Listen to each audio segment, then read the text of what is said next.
हरे कृष्णा, जय श्री कृष्णा। कथामृत की रामायण की श्रृंखला में आप सभी का स्वागत है। हमने कुछ समय पहले लक्ष्मण जी के चरित्र के ऊपर चर्चा की थी और अब कुछ एपिसोड्स तक मैं भरत महाराज के चरित्र चित्रण करने का प्रयास करने वाली हूँ। तो प्रार्थना करेंगे। ओम अज्ञान तिमिरांधस्य ज्ञानांजनाशलाकया चक्षुरुन्मीलितं येन तस्मै श्री गुरुवे नमः। वाञ्छकल्पतरुभ्यश्च कृपा सिन्धुभ्य एव च पतितानां पावनेभ्यो वैष्णवेभ्यो नमो नमः। हे कृष्ण करुणा सिंधु दीनबंधु जगतपते गोपेश गोपिका कांत राधा कांत नमोस्तुते। तप्त कांचन गौरांगी राधे वृंदावनेश्वरी वृषभानुसुते देवी प्रणमामि हरिप्रिये। हरे कृष्णा कृष्णा कृष्णा हरे हरे, हरे राम राम राम हरे हरे। तो वाल्मीकि रामायण में सबसे पहले जब जन्म की कथा आती है तब इस प्रकार की आती है कि दशरथ महाराज को जब खीर प्राप्त हुई यज्ञ करने के बाद, तो उन्होंने वो खीर सबसे प्रथम अपनी ज्येष्ठ जो महारानी थी, महारानी कौशल्या को दी। महारानी कौशल्या ने आधी खीर खाई और बची हुई आधी उन्होंने सुमित्रा देवी को भेज दी। सुमित्रा देवी ने उसमें से 1/4 खाई। फिर कैकेयी देवी को दी, उन्होंने उसमें से 1/4 खाई। और जो बचा हुआ हिस्सा था वो फिर से सुमित्रा देवी ने खाया। इस प्रकार जब जन्म हुआ तो महारानी कौशल्या के रामचंद्र जी पैदा हुए। फिर भरत महाराज पैदा हुए कैकेयी माता के, और सुमित्रा के ट्विंस पैदा हुए, लक्ष्मण और शत्रुघ्न। ट्विंस में भी एक बड़ा एक छोटा होता है कुछ मिनटों के अंतर में। सबसे पहला जो मेंशन आता है भरत महाराज का, वो ये आता है वो ये आता है कि भरत महाराज एक प्रसन्न चित्त, बहुत प्रसन्न चित्त व्यक्ति थे, बालक के रूप में थे। उनका जन्म जो था वो पुष्य नक्षत्र और मीन लग्न में जन्म हुआ था। और जिस प्रकार लक्ष्मण जी पूरा समय ही was like a shadow to Ramchandra ji, उसी प्रकार भरत महाराज के जो शैडो थे वो शत्रुघ्न थे। लक्ष्मण जी हमेशा रामचंद्र जी का अनुसरण करते थे, उसी प्रकार शत्रुघ्न जो थे वो भरत का शत्रुघ्न करते थे, अपने उस भाई के बहुत उनकी तरफ आकर्षित थे। जैसे रामचंद्र जी को लक्ष्मण जी के बगैर रात को नींद नहीं आती थी, उसी प्रकार भरत को शत्रुघ्न के बगैर रात को नींद नहीं आती थी। इतना दोनों का आपस का प्रेम था। जैसे रामचंद्र जी ज्यादा घोड़े पर जा रहे हैं, घुड़सवारी कर रहे हैं, तो लक्ष्मण जी पीछे से उनके आयुध लेकर चलते थे। और साथ में उसी प्रकार भरत जब आगे चलते थे तो पीछे पीछे शत्रुघ्न उनके आयुध लेकर चलते थे। रामचंद्र जी जब खाना खाने बैठते थे तो उनसे अपने थाली में से थोड़ा भोजन निकाल के रख देते थे। यदि लक्ष्मण वहां पर नहीं होते थे तो अपने खाने से पहले कुछ भोजन लक्ष्मण के लिए निकाल के रखते थे और फिर खाते थे। और सेम वैसा ही कॉपी करते थे भरत, राम के देखा देखी अपने छोटे भाई शत्रुघ्न के लिए अपनी थाली में से थोड़ा सा शत्रुघ्न के लिए निकाल के रखते थे। चारों के चारों जो भाई थे वो पांडित्य स्कॉलर थे, पंडित थे, और सब सर्वगुण संपन्न है। इस प्रकार का उनका मेंशन आया हुआ है रामायण के अंदर। विवाह हुआ, और विवाह होने के बाद में काफी समय तक 11-12 साल तक वो सब अयोध्या में थे। फिर एक बार भरत महाराज के ननिहाल से, कैकेय देश से, एक दूत, उनके मामा जी आए। उनके मामा का नाम था युधाजित, जो कि वहां के युवराज थे, कैकेय देश के युवराज थे। और मामा जी आए यहाँ पर अयोध्या में। और महाराज दशरथ ने उनको बड़े प्रेम से सम्मान से कहीं ठहराया, गेस्ट हाउस वगैरह जो भी उनके रहे होंगे वहां पर ठहराया। और उसके बाद कुछ समय बाद फिर उन्होंने भरत को कहा कि बेटा, तुम्हारे ननिहाल से तुम्हारे मामा आए हुए हैं और उनकी इच्छा है कि वो तुम्हें अपने साथ ननिहाल ले जाना चाहते हैं। तुम्हारे नाना को तुम्हारी याद आ रही है, तो तुम जाने का प्रबंध करो। भरत महाराज बहुत एक्साइटेड, शत्रुघ्न जैसा कि हमेशा पीछे पीछे चलते थे, भरत और शत्रुघ्न दोनों तैयार हो गए और तैयार होके अपने मामा, भरत महाराज के मामा युधाजित के साथ में कैकेय देश के लिए प्रस्थान किया और वहां चले गए। अब वहां जाने के कुछ समय के बाद ही दशरथ महाराज को ऐसा लगा कि समय अनुकूल है और राम का राज्याभिषेक घोषित कर देना चाहिए। तब उस समय भरत महाराज ननिहाल में थे। पर कुछ समय ऐसा लग रहा था, कुछ अंदर से अनुभूतियां ऐसी हो रही थी कि दशरथ महाराज को लगा कि समय आ गया है। और उन्होंने बिना किसी से पूछे और सिर्फ अपने मंत्रियों से थोड़ा चर्चा की और उसके बाद डिसाइड कर लिया कि इतना एक्साइटमेंट हो जाएगा कि रामचंद्र जी का कल हम उनका राज्याभिषेक करके और उनको राजा घोषित कर देते हैं। ये सब उन्होंने जब डिक्लेयर किया तो जैसे ही उन्होंने तो बड़ी खुशी के साथ डिक्लेयर किया, लेकिन किसी को ये बात खटक गई, और वो थी महारानी कैकेयी की जो दासी मंथरा। एक कुब्जा थी, शादी में ही उनके साथ में आई हुई थी, उनकी स्पेशल खास पर्सनल दासी थी। उसे बहुत तकलीफ हुई, और वो उसने तुरंत जाकर कैकेयी माता के कान भरने शुरू कर दिए कि ये तो गलत बात है, कि भरत को इसीलिए जानबूझ के भेज दिया। So she miss interpreted it, उसका अलग उन्होंने उसने अपना व्याख्या अलग निकाली, कि जरूर राजा की ये पहले से सोची समझी साजिश है, कि इस साजिश से ही उन्हें उन्होंने मेरे पुत्र तुम्हारे पुत्र को अपने ननिहाल भेज दिया। और फिर जब चला गया वो, रास्ते से कांटा हटा दिया, और तब अपने प्रिय पुत्र राम का राज्याभिषेक घोषित कर रहे हैं। कैकेयी माता को जैसे ही उसने खबर दी, तो कैकेयी तो पहले बहुत प्रसन्न हुई, बहुत ज्यादा। उन्होंने कहा कि मैं तुम्हें उपहार देना चाहती हूँ, और अपने गले के हार वार उतार के मंथरा को दे दिया कि तुमने कितनी सुंदर खबर तुम मेरे लिए लेकर आई हो। परंतु मंथरा तब सोचने लगी कि मैं तो आपको बोल रही हूँ महारानी कि आप संभल जाओ, ये पूरी की पूरी एक गेम है, षड्यंत्र है, ये साजिश रची जा रही है आपके पुत्र के अगेंस्ट और आपके अगेंस्ट। बहुत धोया। अब इसके बारे में एक छोटी सी चर्चा करते हैं, कि 14 वर्ष का ही तब मंथरा ने कैकेयी का ब्रेन वॉश किया बहुत ज्यादा। इसके ऊपर हम थोड़ी सी चर्चा करेंगे। और उनसे कहा कि आपको महारानी याद होगा कि आपको महाराजा दशरथ ने किसी एक युद्ध में 2 वरदान दिए थे, और वो 2 वरदान आपके अभी भी उनके पास रखे हुए हैं, आप जब चाहे वो मांग सकती हैं। तो इसलिए अब समय आ गया है, और आप ये 2 वरदान मांगिए, कि पहले वरदान में अपने पुत्र भरत के लिए राज्य मांग लीजिए, और दूसरे वरदान में रामचंद्र जी के लिए 14 वर्ष का वनवास। अब इसके ऊपर थोड़ी सी चर्चा करेंगे। 14 बरस का ही वनवास क्यों? सबसे पहले इसलिए क्योंकि नीति शास्त्र के अनुसार यदि किसी को उसके राज्य से 12 वर्ष के लिए निष्कासित किया जाता है, बाहर बाहर भेज दिया जाता है, तो 12 वर्ष के बाद भी यदि वो वापस आता है, तो वो राज्य के ऊपर अपना क्लेम नहीं कर सकता, वो राज्य में राजा नहीं बन सकता। ही cannot claim his kingdom back.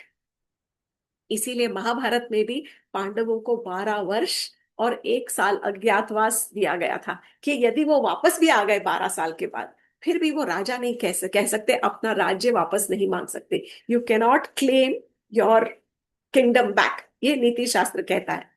दूसरा, अब ऐसा है कि जब अ, राज्य अभिषेक की घोषणा हो गई, तो मंथरा को तो चुभी, लेकिन मंथरा के चुभने से पहले किसी और को चुभी, और वो थे सारे देवता, जो सारे के सारे आकाश में स्वर्ग लोक में सब बैठे हुए देवता, जिनके कहने से, जिनकी पूजा अर्चना करने से विष्णु भगवान श्री राम का अवतार लेकर अवतरित हुए थे, सब पापियों का नाश करने के लिए, वो सोच में पड़ गए कि अरे अब क्या होगा, यदि अब कल राम का राज्याभिषेक हो गया, तो जिस कार्य के लिए भगवान विष्णु ने अवतार लिया है वो तो पूरा ही नहीं हो पाएगा।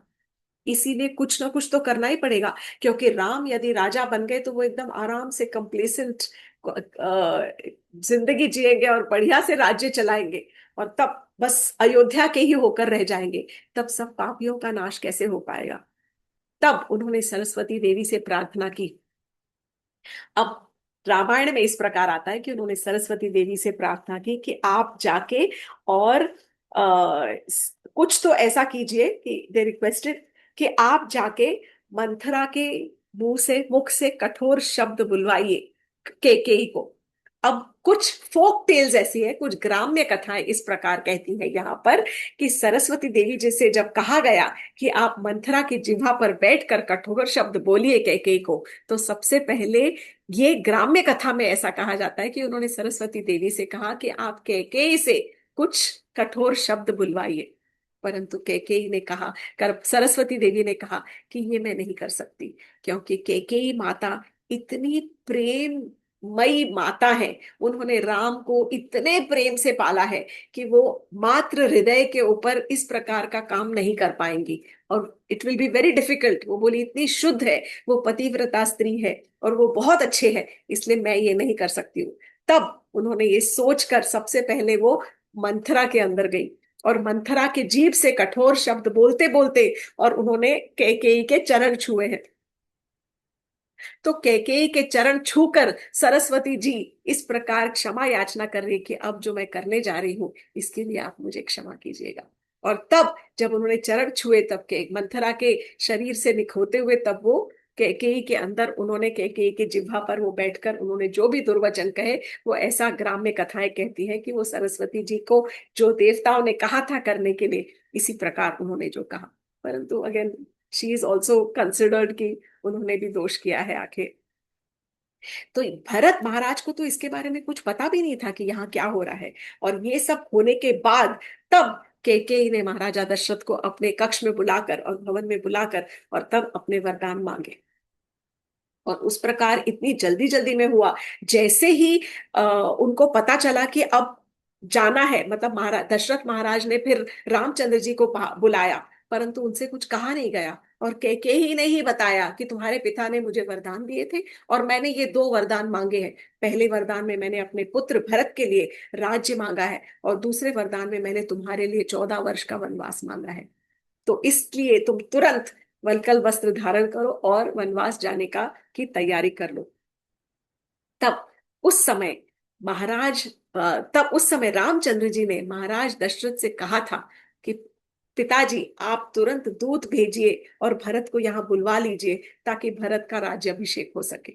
परंतु उस समय इतनी जल्दी जल्दी में सब हुआ कि जब रामचंद्र जी चले गए तब जाने के बाद उनकी विरह वेदना इतनी घनी थी कि दशरथ महाराज उस वेदना को सहन नहीं कर सके। और वो रामचंद्र जी के जाने के बाद उनके प्राण त्याग दिए, उन्होंने अपने प्राण त्याग दिए और वो स्वर्ग सिधार गए। जब उन्होंने अपने प्राण त्याग दिए उस वक्त सब राज्य में खलबली मच गई, क्योंकि अब राज्य में कोई राजा नहीं रहा। उस समय दूत भेजे गए ननिहाल भरत महाराज के, और वहां पर भेजकर और दूतों को बोला गया कि जब वहां जाओ तो ये मत बोलना कि रामचंद्र जी जंगल चले गए हैं या दशरथ महाराज का निधन हो गया है। तुम केवल जल्दी जल्दी में जाओ और भरत को वहां से लेकर आओ। अब भरत महाराज का थोड़ा सा यहाँ पर ऐसा भी आता है कि आप सोचिए कि भरत महाराज नहीं है, वो अपने नानी के घर बैठे हुए हैं, पीछे इतना बड़ा कांड हो गया है। तो उस समय लोगों की मनस्थिति क्या चल रही है, लोग क्या सोच रहे हैं भरत महाराज के बारे में, दशरथ महाराज ने क्या कहा, कैकेयी ने क्या कहा, लक्ष्मण जी ने क्या कहा, ये सब क्या पीछे एवरीबडी इज थिंकिंग। सब सोच रहे हैं कि जरूर इसमें भरत का ही हाथ है। दशरथ महाराज ने कहा कि यदि भरत आने के बाद में, ये उनकी मृत्यु से पहले वो कह रहे हैं, जब भरत आ जाएगा और यदि वो राम को जंगल में जाते हुए देखकर उसे प्रसन्नता हो रही होगी तो उसे मेरे अंत्येष्टि करने भी नहीं देना।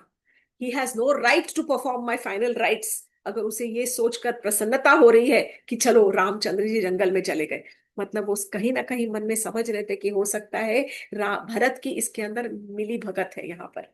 लक्ष्मण जी कौशल्या माता से कहते हैं, क्योंकि लक्ष्मण जी तो बहुत क्रोध में भर गए थे कि आ, मेरे भाई को किस प्रकार ऐसे कैसे आप भेज सकते हो, किस कारणवश। तो वो माता कौशल्या को जाकर बोलते हैं आप कहो तो मैं आज ही अपने पिताजी को बंदी बना के और कारागृह में डाल देता हूं और अपने भाई को राज्य गद्दी पर बिठा दूंगा। तब वो माता कौशल्या से कह रहे हैं कि यदि किसी ने भी भरत का साथ दिया इस शहर के अंदर, इस सारे राज्य में किसी ने भी यदि भरत का साथ दिया तो मैं सबका वध कर डालूंगा।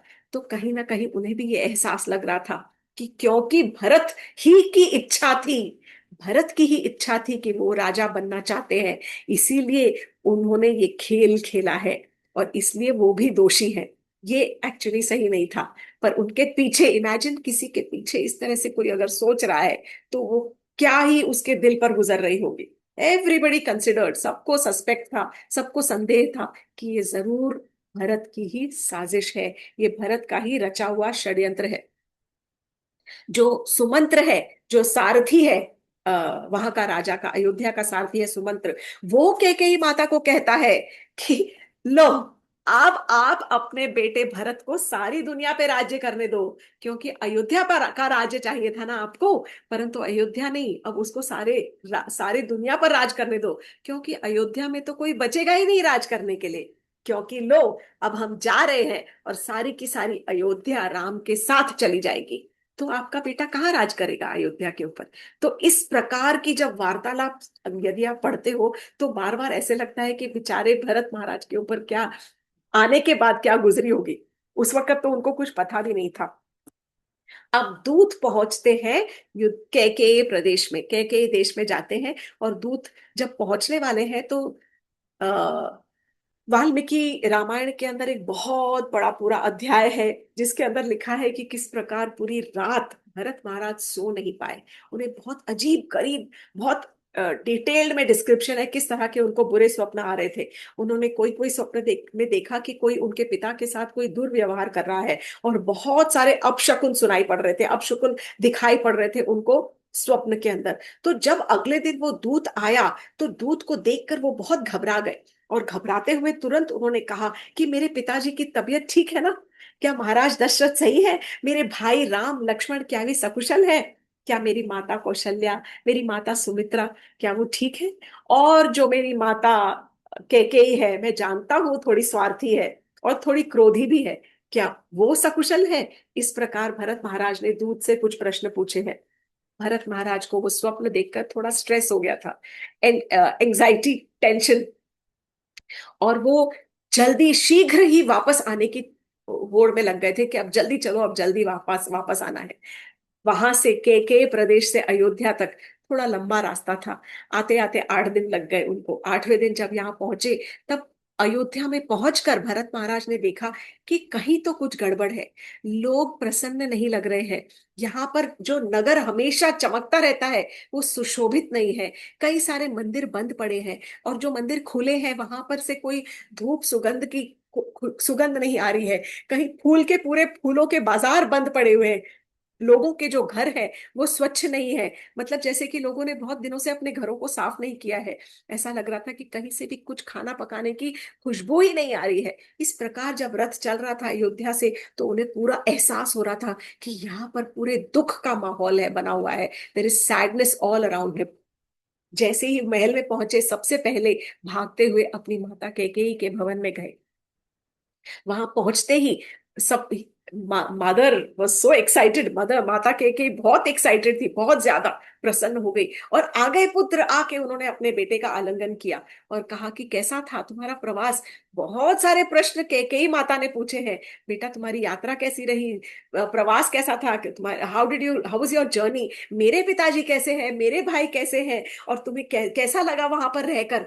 ये सब भरत महाराज के मन में बहुत सारे सवाल थे, लेकिन उन्होंने पेशेंटली, धैर्य से, वन क्वालिटी ओवर हियर, बहुत धैर्य के साथ अपनी माता के एक एक प्रश्न का उत्तर दिया। उसके बाद फिर उन्होंने अपनी माता से प्रश्न किया और पूछा, माते आप मुझे बताएं कि पिताश्री महाराज दशरथ जो हमेशा आपके भवन और आपके कक्ष में रहते हैं, वो यहाँ आज क्यों नहीं नजर आ रहे?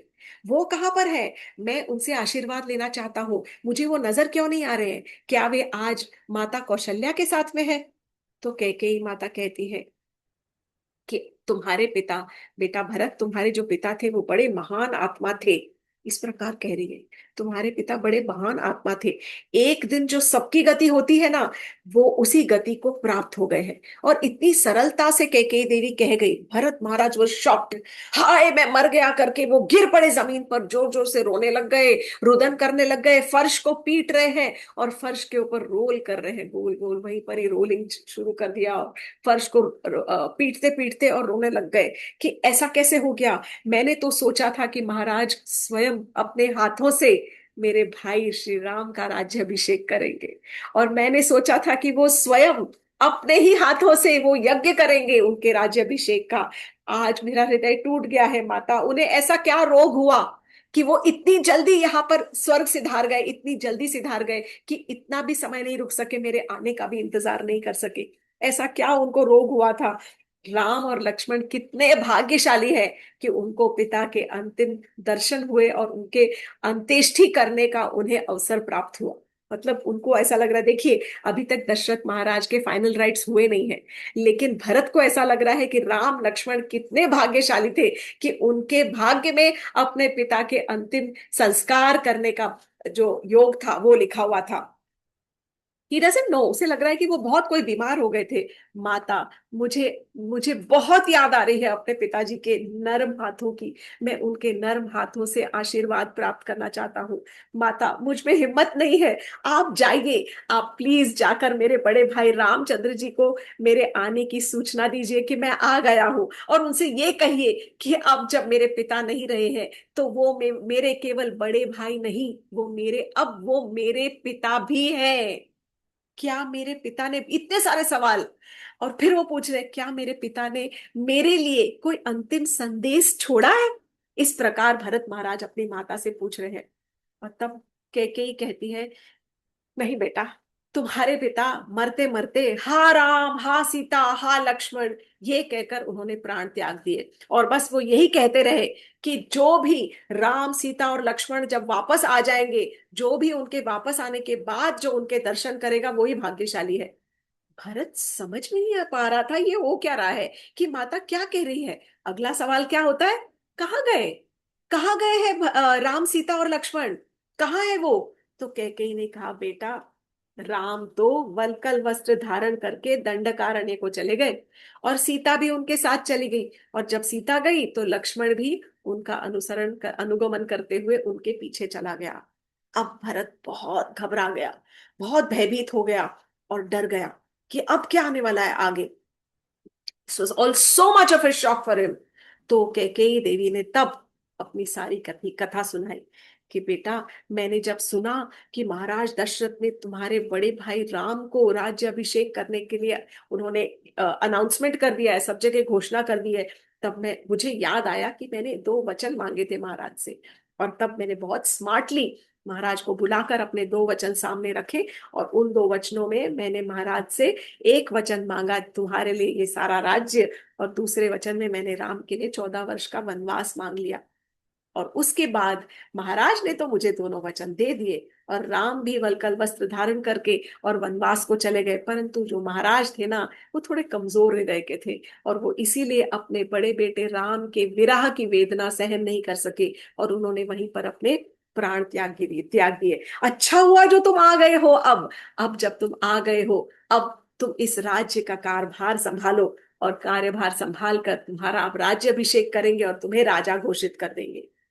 अब भरत बहुत क्रोध में, shock and anger, aghast with anger and shock, इतनी इतना बड़ा कुछ कुछ हो गया और इतना सब हो गया, वो समझ नहीं पा रहे हैं कि इसको मैं प्रोसेस कैसे करूं, इसको मैं डाइजेस्ट कैसे करूं। भरत महाराज कहते हैं कि माता, तुमने मेरी मृत्यु तुम मेरी मृत्यु का कारण बन रही हो, तुमने मुझे मार डाला, तुमने मेरा वध कर दिया।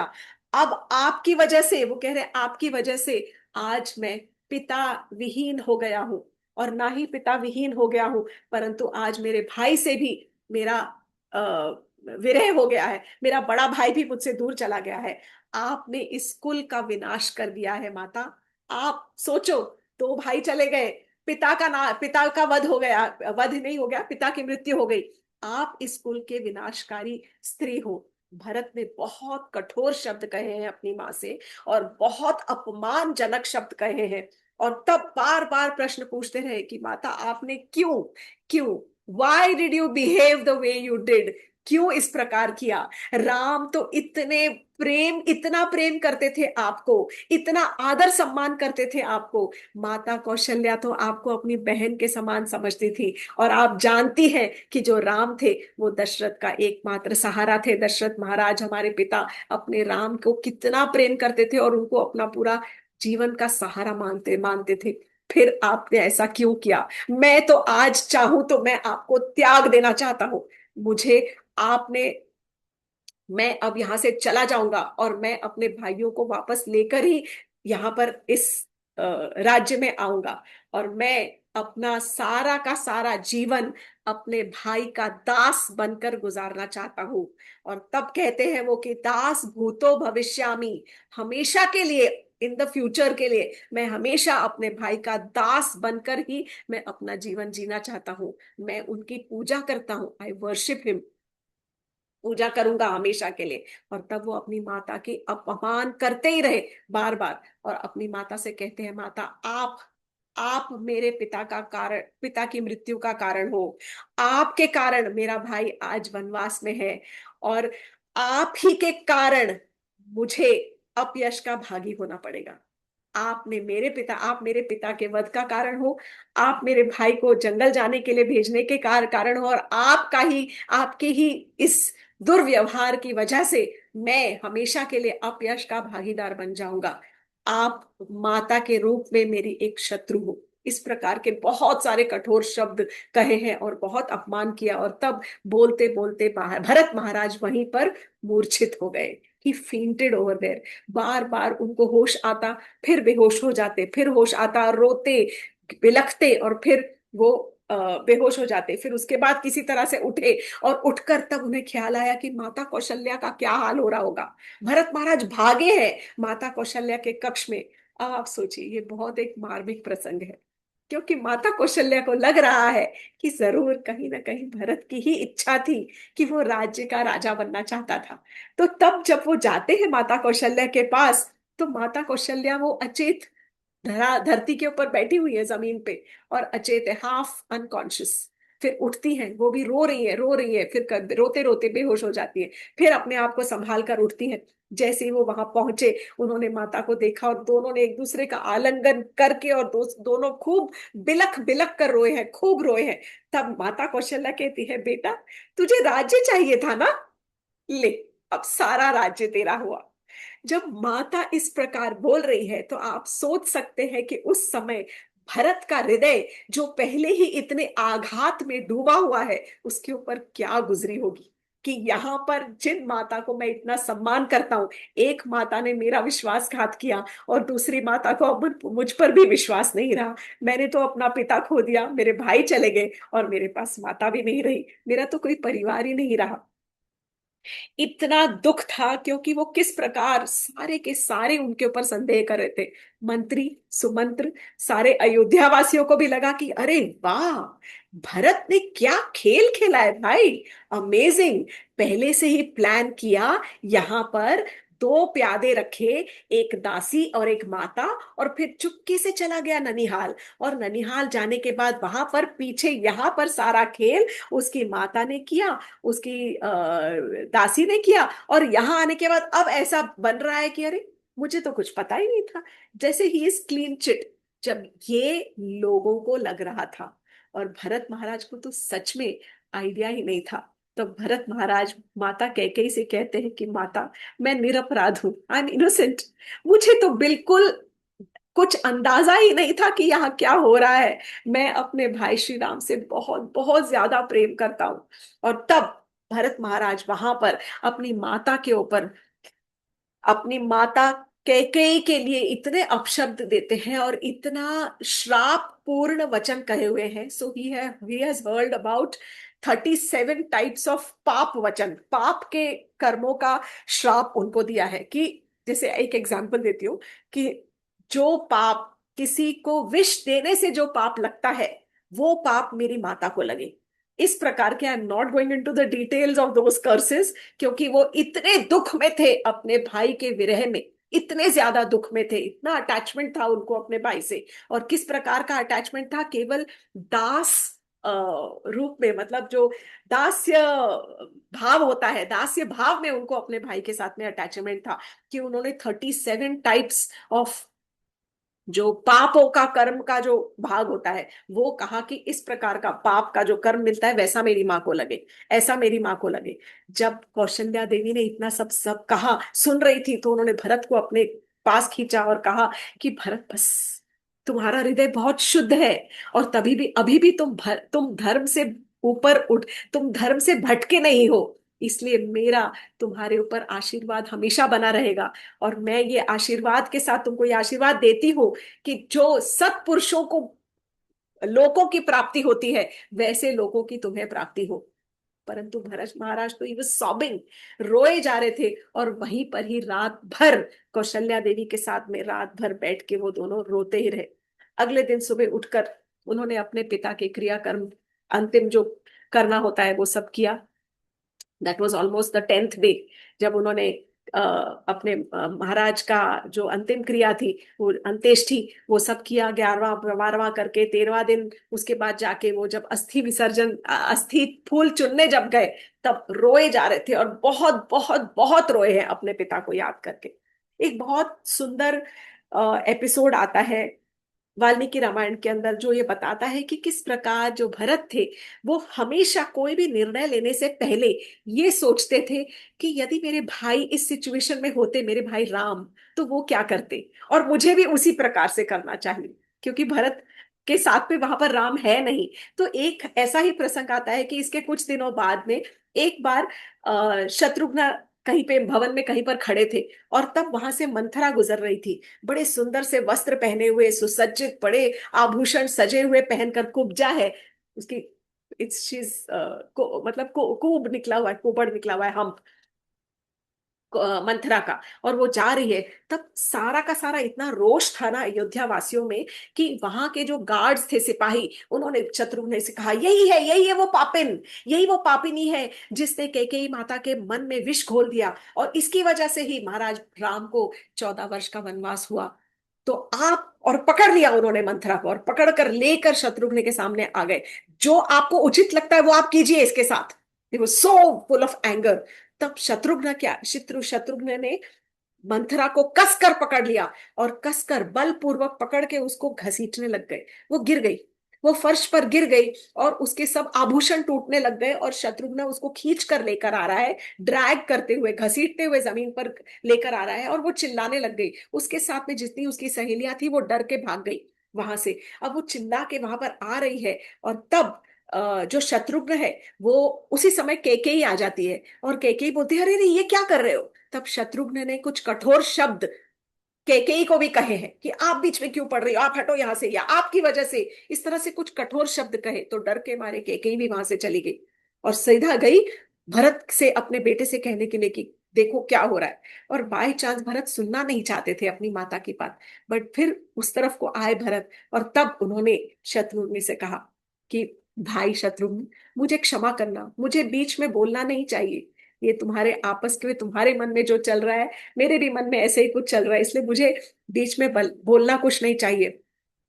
पर मैं तुम्हें सिर्फ केवल एक बात बताता हूँ, यदि मुझे ये भय नहीं होता कि मेरे जो धर्मात्मा भाई है श्री राम, वो मुझे मात्र घाती समझेंगे, मैट्रिसाइडल, कि मात्र घाती समझेंगे, अगर मुझे ये भय नहीं होता, तो तब मैंने कब का अपनी माता कैकेयी का वध कर दिया होता।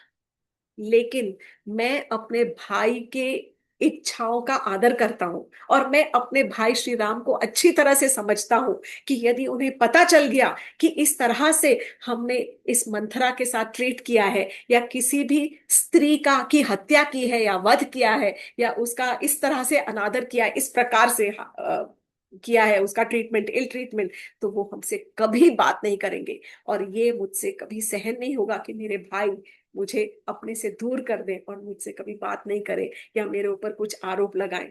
तो हमें सोचना चाहिए कि हम क्या कर रहे हैं। तब ये सोचकर, मतलब कि all the time he was thinking, this is just the first reference. ये कई बार बाद में आता है, जब वो आने के बाद में, जब उन्होंने राज्य संभाला भी, as a caretaker government संभाली भी, तब भी हर बार यही सोचते थे कि यदि राम होते तो क्या बोलते, यदि राम होते तो कैसे कहते। This speaks volumes. शत्रुघ्न ने उसी समय कैकेयी को मंथरा को छोड़ दिया, वो मूर्छित हो गई। तब कैकेयी आई, पानी वानी डाला छिड़क कर, और फिर उसको जगाया और उसको उठाकर ले गई। बहुत ड्रामेटिक है रामायण, बहुत ज्यादा, स्पेशली वाल्मीकि रामायण में यदि पढ़ना शुरू करोगे तो imagination will just go wild, कि सच में ऐसे ड्रामा चल रहा है, इतना जबरदस्त। तब उस समय सब, हर एक जना यही सोचता था कि भरत महाराज की ही करतूत थी, भरत महाराज के कहने पर ही ये जो भी हुआ है, जो भी सब कर रहे हैं, भरत महाराज ने पूरा प्लान किया यहाँ पर, और प्लान करके फिर चले गए। और पीछे से जो सिर्फ काम करने वाले यहाँ पे जो दो प्यादे थे, कैकेयी माँ और मंथरा, क्योंकि पता था ये तो स्त्रियां हैं, इनको तो कोई कुछ करेगा नहीं, और फिर अब आ गए हैं अपना राज्य वापस लेने के लिए। लेकिन केवल भरत और कैकेयी ही ये जानते थे कि इनमें उनका कोई हाथ नहीं है, भरत महाराज को कुछ भी नहीं पता था। भरत महाराज का बहुत धीरे धीरे, जैसे जैसे हम चाहेंगे, बहुत अमेजिंग चरित्र है। मतलब भरत जो कि राज्य का भार चलाने वाले, वो भी ऐसे राज्य का भार जो उनका अपना नहीं था, उनको मिला लेकिन उन्होंने लिया ही नहीं, ना उन्हें कभी चाह थी। उन्हें चाह थी केवल, जैसे वो बोलते हैं, दास भूतो भविष्यामि, हमेशा के लिए मैं अपने मैं अपने भगवान, अपने भाई श्री राम का दास्य बनकर रहना चाहता हूँ। मैं हमेशा उनकी पूजा अर्चना करना चाहता हूँ, उनके चरणों में ही मैं समर्पित रहना चाहता हूँ। आज के भरत चरित्र की कथा को हम यहीं विराम देंगे। भरत चरित्र के बारे में और बहुत सुंदर सुंदर थोड़े से और आएंगे, कुछ कुछ, not as long as Lakshman ji, क्योंकि लक्ष्मण जी तो रामचंद्र जी के साथ में पूरे रामायण में एंड तक थे। लेकिन भरत महाराज का भी बहुत स्ट्रॉन्ग चरित्र है, बहुत इंस्पिरेशनल, बहुत ज्यादा प्रेरणादायक। आज की कथा को यही विराम करते हैं। कथामृत के साथ जुड़ने के लिए thank you so much, thank you very much. Hare Krishna, जय श्री कृष्ण।